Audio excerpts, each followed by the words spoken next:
Good morning. I speak to you again on September the 11th, but this year I will keep my remarks brief.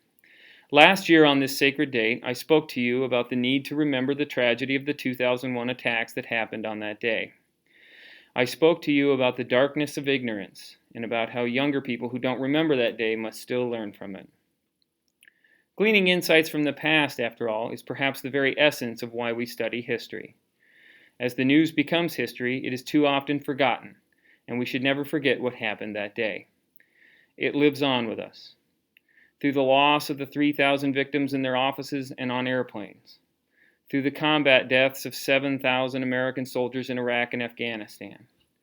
Through the hundreds of New York City police, firefighters, and other 9/11 rescue workers who survived but subsequently contracted illnesses, many of them fatal, from working at Ground Zero. Through the 50,000 American wounded service members, the 1,700 amputees, and the countless victims, both seen and unseen, of post-traumatic stress disorder. It lives on with us. At the end of my speech last year, I asked you, as you went about your day, to spend some time reflecting upon the meaning of this solemn anniversary. This year, I encourage you to do the same. Last Wednesday was the 75th anniversary of Japan's official surrender ending World War II.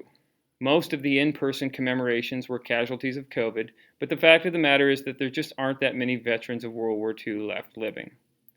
My grandfather's 16th birthday was December 7th, 1941, the day Pearl Harbor was attacked, the 9/11 for the greatest generation.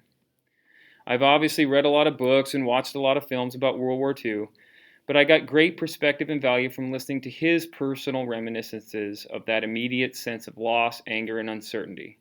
Of what school was like the next day, of he and his siblings listening to the Roosevelts on the radio.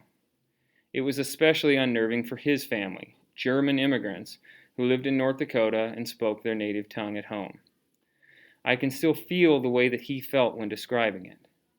He was my favorite primary source on World War II. My grandfather joined the Navy and 4 years later was in Tokyo Bay when Japan surrendered. While I spoke with him about these things, as I look back on it, I regret not talking about it even more often with him. I encourage you all, as you reflect upon this sober anniversary, to talk about it with those who lived through it. It is invaluable perspective you won't regret. 9/11 was the ultimate where were you moment. The world stopped, and none of us who lived it would ever forget it or be the same again. We are all primary sources of history. Have a nice day.